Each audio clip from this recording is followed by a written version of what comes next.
Senator, thank you for being here with me today. Now, you filed multiple pieces of legislation relating to daylight saving time. Walk me through what would they change? Well, this bill actually does something that's unique. It lets Texans vote on having just one time. See, I think most Texans don't like the time change. So what SB 2029 does is give the option to Texans to either vote for standard time or daylight savings time. And you've also filed a joint resolution, SGR 67, I believe is the number, that also relates to daylight saving time. How is it different from Senate Bill 2029, which you previously discussed? Well, SJR 67, that's the constitutional amendment that lets people vote on having one time in November. So the statute and the constitutional amendment go hand in hand.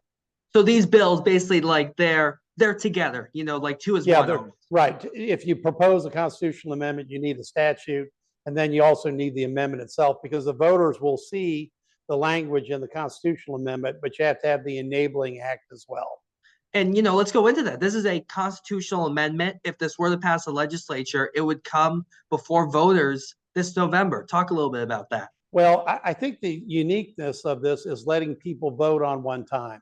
See, to me, I'm not really, totally wedded to daylight savings time or to the standard time. I just want one time.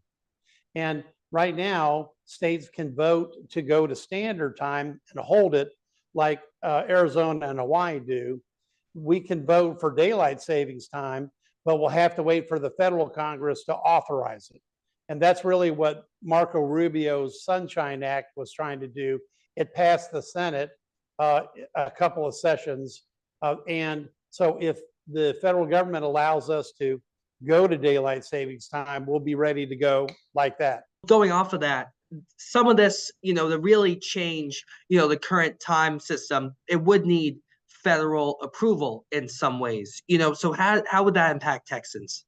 Well, first off, we could vote to go to standard time and stay there all year. And that would be in November. So we would make the last switch back to standard time. And if Texans agreed, we wouldn't change the time after that. Now, if Texans voted for daylight savings time, then we would have to wait for an act of the federal Congress to be able to implement it. Otherwise, we'd be switching back and forth because we stay on daylight savings time for the majority, actually a super majority of the year. But we can't do it permanently without the approval of the federal House and Senate signed into law by President Trump. Looking, at the federal level, if a similar law that former Senator Rubio put forward were to, come forward in the session in D.C., is that something you feel you would support, you'd like to see happen? Well, that would allow for the vote to be permanent. Right now, if we took the vote, if we went to standard time, that would be permanent. If Texans wanted to go to daylight savings time, it would just simply have to wait and for the federal Congress to catch up with it. We call those trigger bills that once something changed, we would stay on daylight savings time if that was the will of Texans. And in your district, have you heard constituents, voice support for or against these proposed changes? Oh, I've heard a lot for and against. And actually, after filing this bill, I've heard a lot of why don't we just divide it and make it 30 minutes, okay? And save switching back and forth. Because see, one of the interesting things is with this modern technology, okay, the time changes like that for you, okay? So that option might have been really cumbersome, to implement decades ago, but it's actually pretty easy. That's not in the bill currently, but it's just an example of people really wanting just one time. When you look at daylight saving time, do you see it, as more so like an annoyance from some voters, or do you feel like this has an economic impact on Texas or other, more tangible impacts you feel need to be resolved? I think that people believe that there's an economic impact. I'll give you an example. I was at a restaurant on Sunday.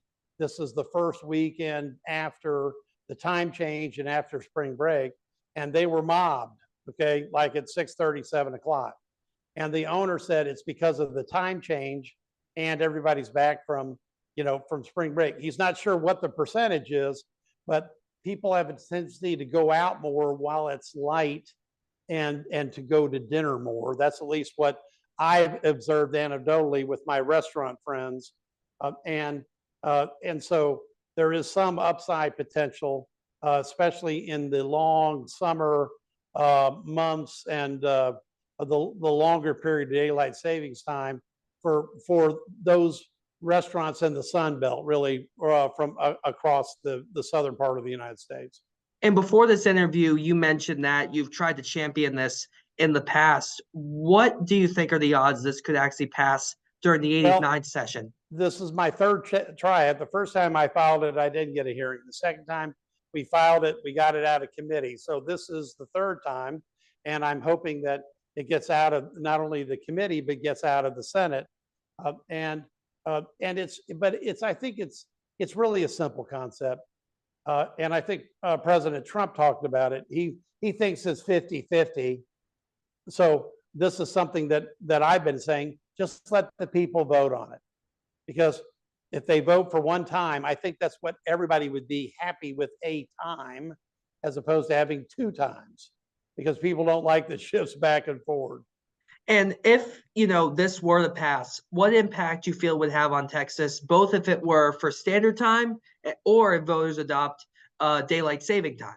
Well, I think it just settles the issue, because the issue would then be determined by the voters, and then people could build their schedules year round based on one time.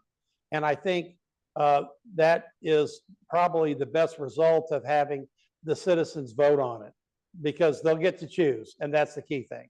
Do you feel it could cause any confusion, in regards to the time change, whether you're in a different state or what have you? I can state categorically that having one time causes less confusion than having two.